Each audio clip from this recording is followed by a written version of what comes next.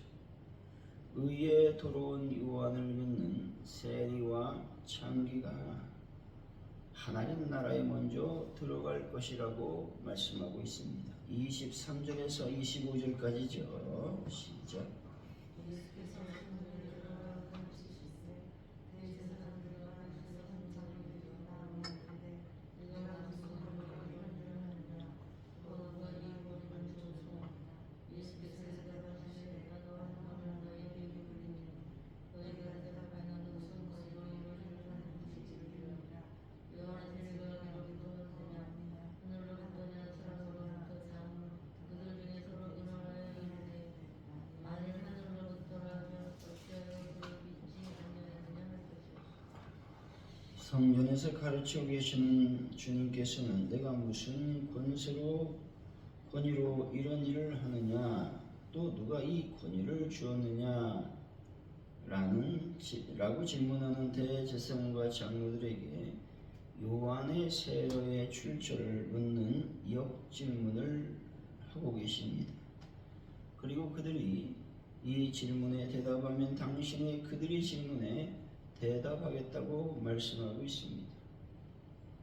주님께서 이처럼 대제사장들과 장로들의 질문에 바로 대답하지 않으시고 도리어 역질문을 하심으로써 대답을 미루신 것은 당신을 음해하려는 목적으로 질문한 그들의 속내를 아셨기 때문에 그렇습니다. 주님은 그들의 관계를 아셨기 때문에 역질문을 통해 그들의 관계를 지혜롭게 벗어날 수가 있었다는 것이죠. 여기서 중요한 것은 하나님 우리의 겉으로 드러난 행동뿐만 아니라 우리의 마음의 생각까지도 다 살펴 아시는 분이라는 것이죠. 유한한 인간은 사람의 속에 있는 생각이나 계획은 겉으로 드러나는 것이 아니기 때문에 다 헤아릴 수가 없습니다. 예수님은 당신에게 질문한 자들에게 유언의 세례의 출처가 하나님이냐 사람이냐 역질문을 하고 계시죠. 이 질문은 소위 유대교의 지도자라고 하는 대제사장과 장로들에게 심각한 고민거리가 되었다는 것이죠.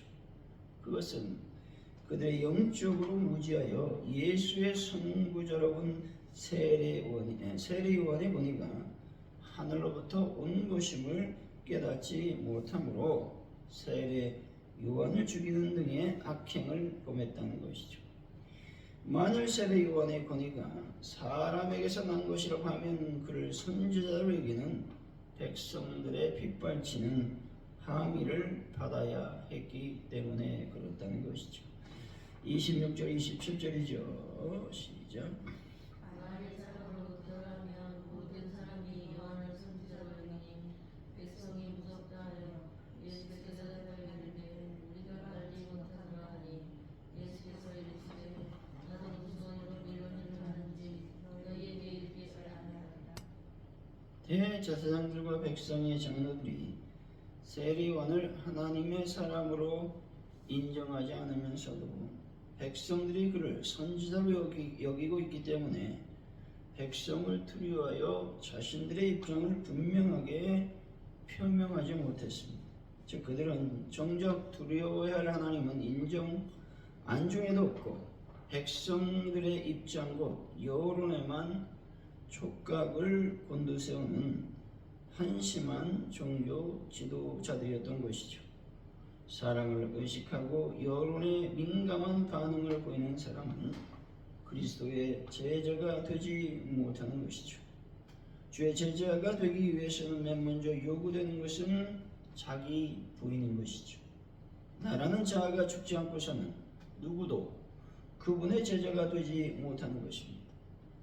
사람에게 좋게 보이려는 자들은 유대 종교 지도자들이 그랬던 것처럼 철저히 이중적인 사람이 될 수밖에 없다는 것이죠.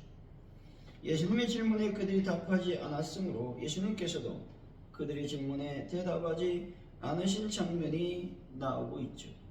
우리가 주목해야 할 것은 유대 종교 지도자라고 하는 자들이 성경에 예언된 세례 요한에 대해서도 예수님에 대해서도 알지 못했다는 것입니다. 그들은 충분한 성경 지식을 가진 이들이었고 백성을 가르치는 위치에 있는 사람들이었습니다. 그럼에도 불구하고 그들은 예수님을 아는데 실패한 것입니다. 그들은 언약의 자손들이요 선지자들 통해 그리스도가는 모든 것을 들어 알고 있었습니다. 그런데 자신들에게 오신 예수님을 의식하지 못했다는 것이죠. 따라서 예수님을 알 수 있는 길은 믿음이란 통로로만 가능하다는 것이죠. 믿음을 버리고 지식으로 예수님을 알 수 있는 길은 전혀 없다라는 것입니다. 28절에서 30절이죠. 시작.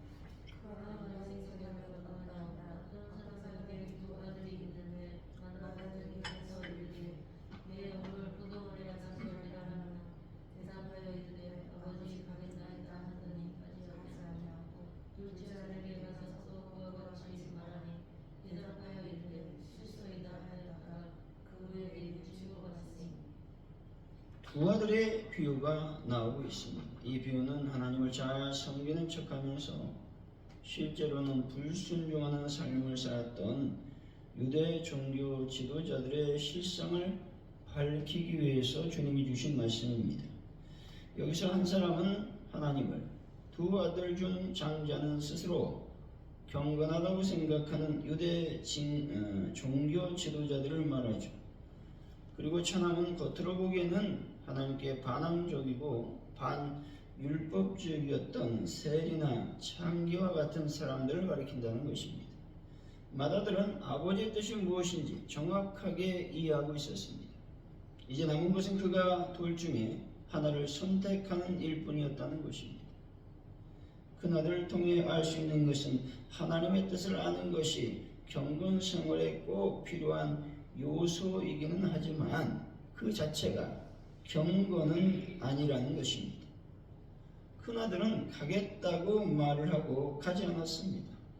그가 신실한 아들처럼 보이기는 했지만 사실 그렇지가 못했다는 말입니다. 이 사람이 바로 유대 종교 지도자들의 모습인 것이죠. 그들은 하나님의 뜻을 알고 또 여기에 나오는 맏아들처럼 하나님의 말씀대로 행하겠다고 대답은 했으나 이 약속을 지키지는 않았던 것이죠. 다시 말해 교회 안에서는 경건한 척하지만 밖에서는 마귀의 속성으로 가득 찬 위선자들이 얼마나 있을지 모른다는 것이죠. 믿음이 있다고 하면서도 행함이 따르지 않는 이들이 여기에 속하는 이들이라는 것입니다. 우리가 큰 아들의 전철을 받지 않으려면 첫째로 하나님의 뜻을 정확하게 이해해야 된다는 것이죠. 둘째로 하나님의 뜻대로 행하는 자가 되어야 한다는 것입니다. 두 아들 중 작은 아들은 가지 않겠다고 말을 하고 돌이켜 하나님의 뜻을 따랐습니다. 둘째 아들을 높이 평가하는 이유는 결국 아버지의 뜻에 순종한 것은 둘째 아들이었기 때문에 그렇습니다. 둘째 아들은 비록 아버지의 말을 처음에는 거역했지만 나중에는 뉘우치고 아버지의 말에 순종했다는 것이죠. 이것을 인생에 적용해 보면 죄인이 회개하고 하나님께 순종하는 것을 의미한다는 것입니다. 이런 회개는 분명 우리의 아버지가 되시는 하나님을 기쁘시게 하는 일이 된다라고 하는 것이죠. 31절에서 32절이죠. 시작. 그들 중에 아마 예수께서 말하시는 이르되 둘째 아들이니이다. 예수께서 그들에게 이르시되 내가 진실로 너희에게 이르노니 세리들과 창조주의 너희의 나의 번호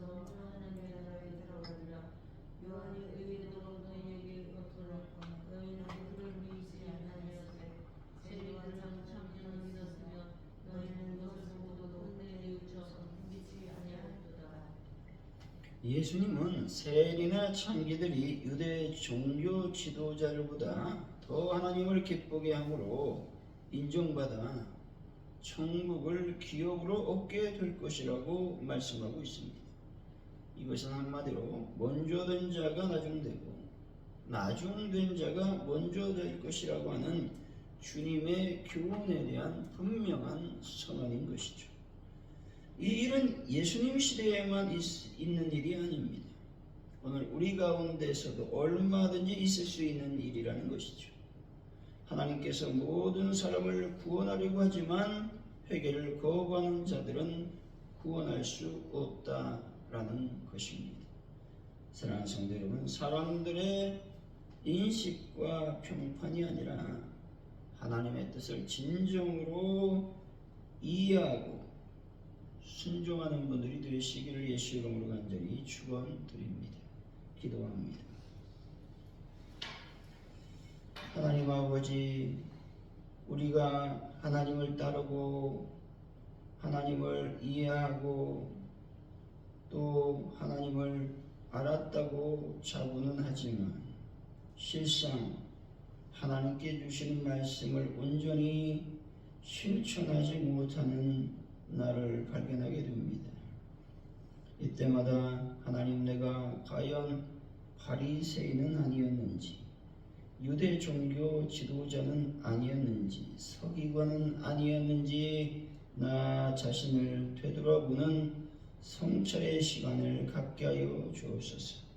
그래서 이제는 예수님의 뜻을 따라 행하는 믿음의 사람들이 다 될 수 있도록 아버지여 인도하시고 역사하여 주실 줄로 믿습니다. 우리가 날마다 기도해야 될 것은 하나님의 은혜입니다. 예수님을, 하나님을, 성령님을 알 수 있는 길은 인간의 이성과 지혜와 지식으로는 불가능합니다. 오직 믿음이라는 통로, 계시라는 통로를 통해서만 알 수가 있습니다. 하나님, 오늘 저희들에게 예수님의 뜻이 무엇인지를 정확하게 보여주옵소서. 그 뜻대로 행하는 저희들이 되게 하여 주실 줄로 믿습니다. 하나님 아버지, 하나님의 뜻을 먼저는 거부했지만 뉘우치고 돌아와 아버지의 뜻을 행했던 둘째 아들의 믿음을 우리가 본받게 하여 주시기를 원합니다. 모든 것을 다 안다고 착각하고 교만하여 예수했지만 결국은 불순종하는 죄악을 범하는 첫째 아들이 되지 아니하도록 오늘 또 저희들을 불쌍히 여겨 주실 줄로 믿습니다. 하나님의 뜻을 행하는 자를 하나님은 가장 기뻐한다고 말씀하고 있습니다. 하나님 아버지, 우리가 하나님을 기쁘게 함으로 하나님의 뜻을 따라 행하는 일을 함으로 말미암아 천국을 기업으로 얻는 오늘의 삶이 되게 하여 주옵소서. 감사합니다. 영광 받아 주옵소서. 예수님의 이름으로 기도하오며 주기도문으로 예배를 마칩니다. 하늘에 계신 우리 아버지, 아버지 이름을 거룩하게 하시며 아버지 나라가 오게 하시며 아버지의 뜻이 하늘에서와 같이 땅에서도 이루어지게 하소서. 오늘 우리에게 일용할 양식을 주시고 우리가 우리에게 잘못한 사람을 용서해 준 것 같이 우리 죄를 용서해 주시고 우리를 시험에 빠지지 않게 하시고 악에서 구하소서. 나라와 권능과 영광이 영원히 아버지의 것입니다. 아멘.